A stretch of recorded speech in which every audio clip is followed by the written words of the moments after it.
Hi, we're on section 2.10 for Math 980, and in this section what we're doing in just about every problem is to plug in a value that they give you for the variable. So here they say x is 7. We put it into this equation to see if the equation is true. So my recommendation whenever you're plugging in a number, which we call substitution, is you first write the equation replacing the x, or the variable, with an open set of parentheses, and that way you know exactly where to put the substitution. So I'm going to keep everything else from the equation. So 7, this is where my x was, plus 5 equals 56.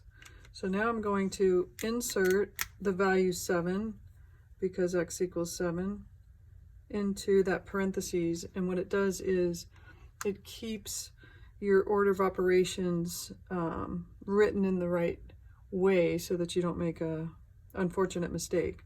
So at this point we would go ahead and multiply first. 7 times 7 is 49 plus 5, and we want to know if that equals 56.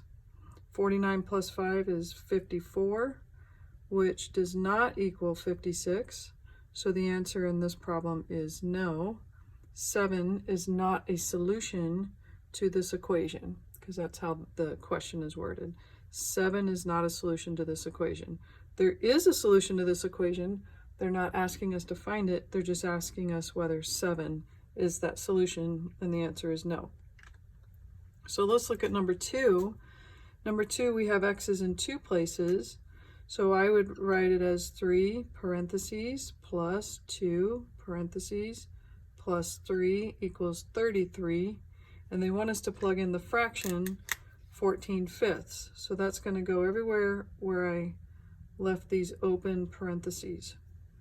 So you can do this on your calculator. 3 times 14 fraction 5, and you'll get 42/5, I believe.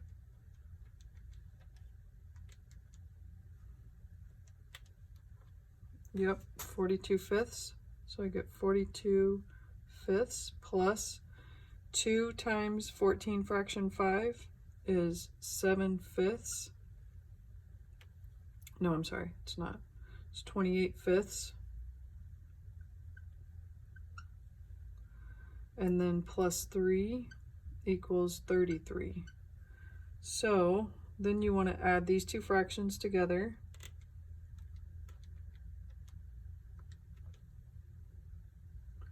And you'll get 14 plus 3 equals 33.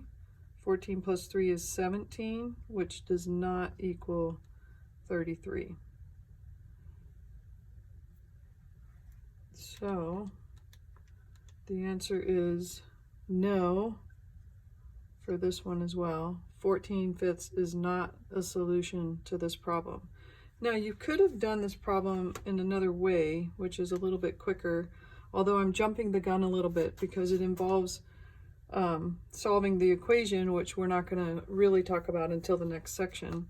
But what we could have done was taken this original equation, 3x plus 2x plus 3 equals 33. We could have combined these two like terms to get 5x plus 3 equals 33. We can move this 3 over by subtracting it, as long as we subtract from both sides. And this is the part that you'll learn in the next section. Although you could have done this and just substituted the 14/5 in here instead of in 2 places on this one. But either way, we get 5x equals 30. You could substitute your 14/5 in at this point, or you can do the last step, which is divide by 5, so x equals 6. So the solution is 6, therefore it cannot be 14/5. So that's just an alternative way of looking at the problem. All right, let's do this number 10. Number 10 says, does this solution, what it does is it says, it says, does this solution work does it make this side equal to this side? And if so, what do each side equal? So I'm going to go ahead and do it the same way. I have 3 parentheses minus 3 all under the square root equals 7 minus parentheses. And I'm going to stick 4 in there. So I put a 4 and a 4. I'm going to work inside this radical first because that's like having a parentheses.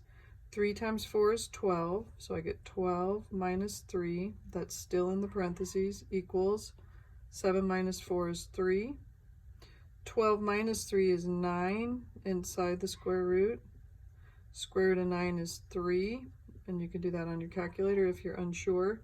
And so, yes, this is a solution because it makes the left and right sides both equal to 3. So the rest of the problems in the homework are very similar. Some are more difficult than others simply because you're putting in fractions. But if you try to use this open parenthesis rule, it keeps everything organized and it helps when you're typing stuff in the calculator. All right, so I'll see you next time.